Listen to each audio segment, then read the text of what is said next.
So I know as an activist on social media and like trying to build communities in flesh as well, because I've been criticised by some for saying that all I'm doing is working on social media, but that's not true. I telephone people, I meet people in the flesh, and I campaign actively daily, whether it be on social media, whether it be in my personal life, about patriarchy and the importance of a radical feminist analysis and dismantling patriarchy. And there's loads of activists out there that are just focusing on saving the planet. They think we can we can be born, we can grow up, we can go through our childhood, and then we can come to the realization that the world that we're living in is wrong and needs to change. And at that point, we get involved in activism, and at that point, we push forward and we try to change the world that we live in. But the reality is we don't need to go on that journey. That journey is superfluous to the world that we live in. It's superfluous to our lives as activists and as human beings. We don't need to go on that journey. We can build the communities and we can be raising children from word go, and we can be resisting the dominant culture from the word go. And one of the things that I've noticed as an activist is that when you start talking about sexual violence, or you start talking about the systems of oppression, the scaffolding that surrounds our lives, the hidden scaffolding, the bars that intersect to form a cage and prevent us from moving forward. When you start talking about these things, people get upset. If you're a member of Greenpeace, or if you support Greenpeace, a very good example is, it's okay, we can talk all fucking day about saving the planet, or the orangutans in Indonesia, or the rainforest in South America, and we can get a whole bunch of prankster activists perform some publicity stunt. But Greenpeace don't talk about systems of oppression, so Greenpeace are okay. Oxfam don't talk about systems of oppression, so they're okay. Many other groups and organisations don't talk about the systems of oppression, so they're okay. But radical feminists, we talk about the systems of oppression. We talk about those intersecting bars. We talk about the things, the hidden scaffolding that makes up our lives. And the dominant culture doesn't like this. And as soon as we start raising these issues, we get shot down and we get criticised personally. It's not happened to me on a big scale yet, but boy, it's coming. I feel it's coming already, and that's why every single day I'm having to steady myself and prepare myself for the onslaught that is inevitably coming. And the bad thing for me is, hey, my history is pretty fucking colourful. So they've got a lot of bones to pick over, which is great on yourself. But sexual violence. When you talk about sexual violence, or when you say things like, actually, why are we worried about ISIS? More women are murdered by their partners than are killed by than people are collectively killed by terrorists. So why are we bombing foreign countries again? Why are we scared of people with hijabs, or that have another religious persuasion or following? Because it propagates a goal of the dominant culture. So, but what doesn't propagate any goals and doesn't win anybody any favour, because believe it or not, women and men don't like to hear about the fact that the biggest killer of women in relationships is their partners or ex-partners, To me, as a man, that offends me, and it's like, we need to fucking do something about this. And as women, that's difficult. Exceptionally fucking difficult. Women are oppressed violently by patriarchy from day one. And we need to do things about this. And I, as an activist, believe that if you end ecocide, you end femicide. If you end femicide, you end ecocide. You end ecocide, you end femicide. You end femicide, you end ecocide. And you smash the shit out of patriarchy, you get rid of it all.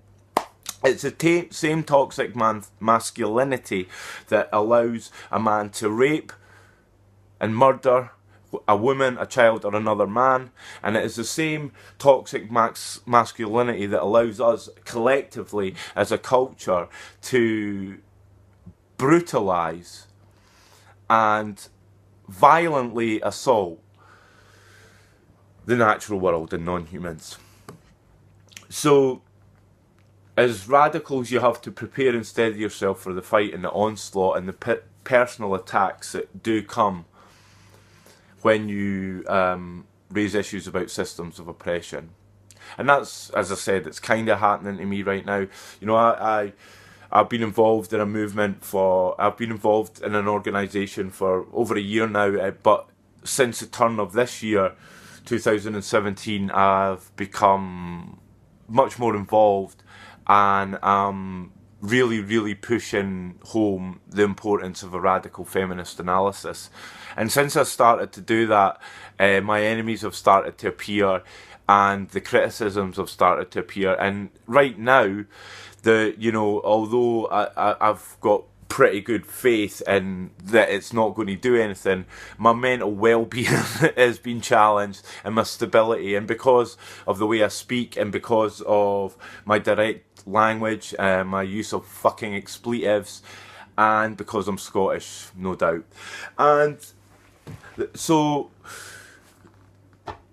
these little videos are just a way of me trying to they're a way of me trying to express my ideas, which I not conceitedly think are quite insightful and can benefit a lot of people's lives, and they can benefit activism in general. And I think I can help, and you guys can get involved. It's language.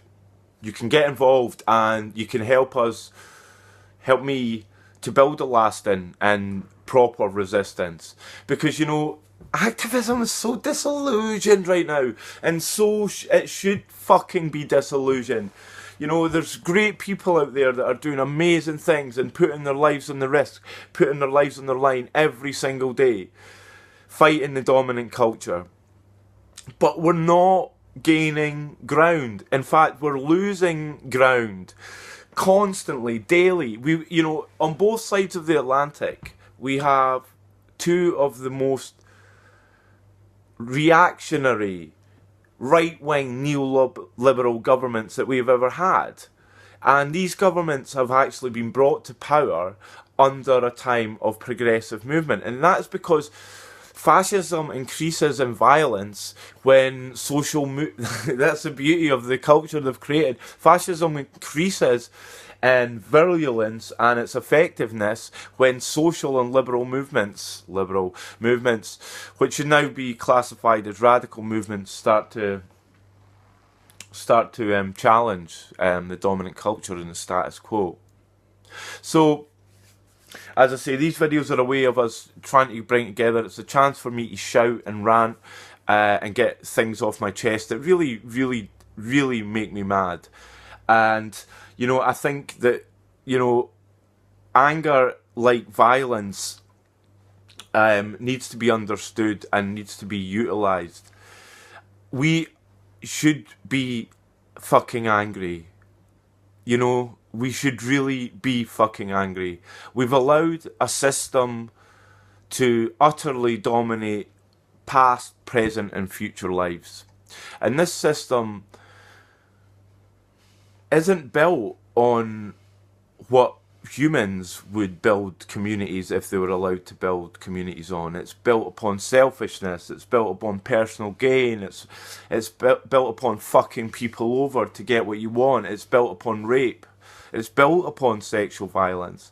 You know, I'm in central Scotland, and, you know, since I started working when I was 16 or trying to start working, I've always struggled with standardised work.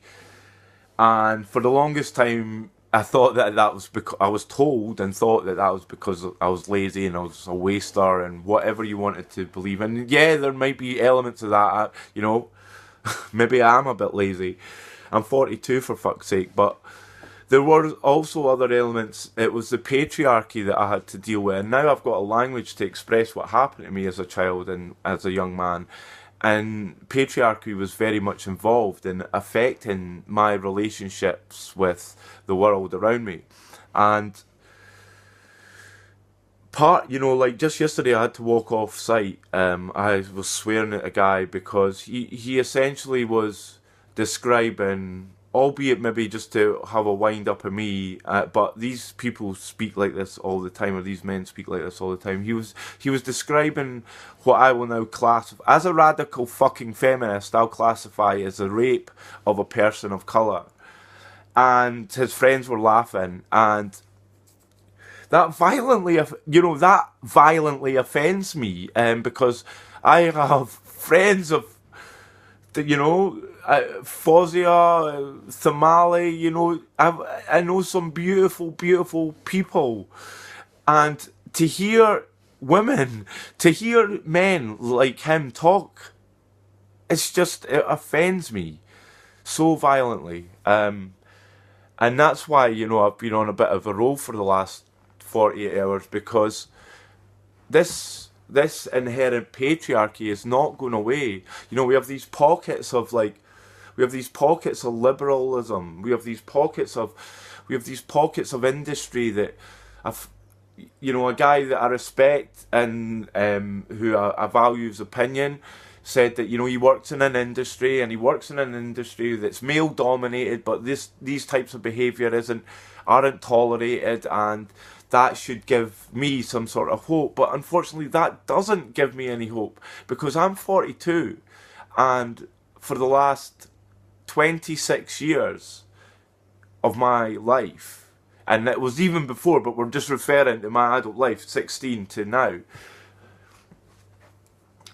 has been spent with this. When male peers of mine, when I was